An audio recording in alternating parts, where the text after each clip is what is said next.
What's going on, Cougar fans? Peter Borkowski here on the Cougar Sports Network, bringing you this edition of Coaches Weekly. And once again, I'm joined by the head coach of the CUC football team, Coach Chase Hankins. Coach, welcome back to the show. Excited to talk to you today. Thanks for having me. Of course. And it was homecoming weekend this past weekend. You guys welcomed Rockford University to Concordia University Chicago, and it was a high shootout game. Rockford coming away, however, with a 74-45 win. And before we get into, maybe some of the improvements that need to be made, I do want to talk about the offense quick, because going into halftime, you guys just had 14 points up on the board. So can you talk us through maybe what were some of those halftime adjustments that you guys came out? I know you still didn't win the game at the end of the day, but you came out and the offense looked much improved in that second half. What were some of those key steps to getting that improved offense? Yeah, I think, one of the themes that we've had all year is just be who we are on offense. And, Rockford did a really good job of taking advantage of mistakes that we made early on, where we had a fumble that they scored off of, and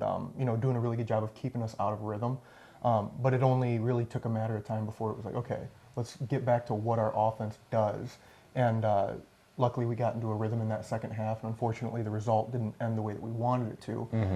But seeing our offense rebound after a not so great first half was good to see. Right, and I think a key contributor to that was Colton Bosch. He had a pretty rough first half, only a couple of total completions, and then he turned it around in the second half. Looked like the Colton Bosch we've seen all season. And now that we're about halfway through the conference schedule, I just kind of want to get a check-in with you about what you've seen out of him so far this season. He's about halfway through, his full first season as starter on this team. He's still young, only a sophomore. So what have you seen in terms of his growth, even from the start of this season to where he is now, again, about halfway through the conference schedule? Yeah, I think obviously his skill set kind of jumps off the page at you when you look at him in practice and in games, where he's got a strong arm, can make all the throws, is really confident in the pocket. Right. But what we've seen as far as his development is more of a command of the offense, where the last couple of weeks, a couple of the touchdowns that we've scored were off of plays that he designed for us. So he's taken his leadership and his knowledge of the game to a completely different level, and he's playing with a lot of confidence right now. And when a good player plays with confidence, he's almost unbeatable. So, definitely. Yeah.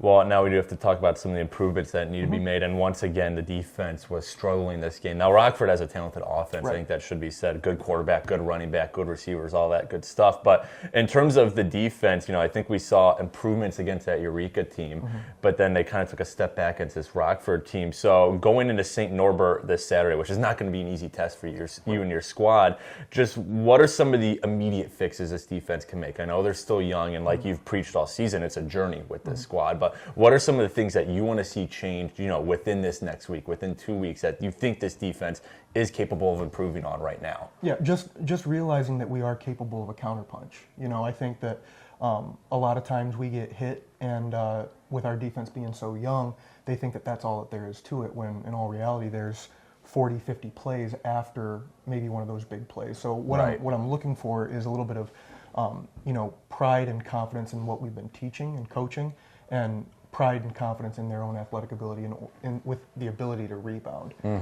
I said that with our offense. First half last week wasn't great, and then second half they came out and they were a little bit more confident and they got into their groove. And we just need the defense to do that as well. And kind of like the theme of all year is it's just a maturity thing with how young a lot of those guys are. And I think we're going to see a good rebound this week. Well, let's talk about that. You guys are traveling to St. Norbert tomorrow for a noon kickoff, and St. Norbert projected to be one of the top teams in the conference this year. I believe they were second behind Aurora in the preseason ranking, but what is going to signify a good bounce-back game? Kind of like we talked about Aurora, a win or loss notwithstanding, just what do you want to see out of your team tomorrow to say, hey, after, some tough losses against Rockford and, earlier in the conference schedule, what needs to happen while against St. Norbert to say, hey, that was a good game against a really good opponent? Yeah, just don't flinch. Kind of going back to what we said about the Aurora game, I think Aurora was a lot more athletic, where St. Norbert is just very, very well coached. And I think that we're aware of the type of opponent that we're going to face, and we know what kind of game needs to unfold for us to come out on top, and we just need to see our guys follow that game plan. Well, Concordia University Chicago traveling to St. Norbert College tomorrow for some NAC football action. Kickoff is set for 12 p.m. and coverage can be found at our website, cucougars.com. Coach Hankins, thanks again for joining me today. Good luck tomorrow at St. Norbert, and I look forward to talking about it when we meet next week. But until then, this is Peter Borkowski signing off of the Cougar Sports Network and wanting to say, as always, Go Cougars!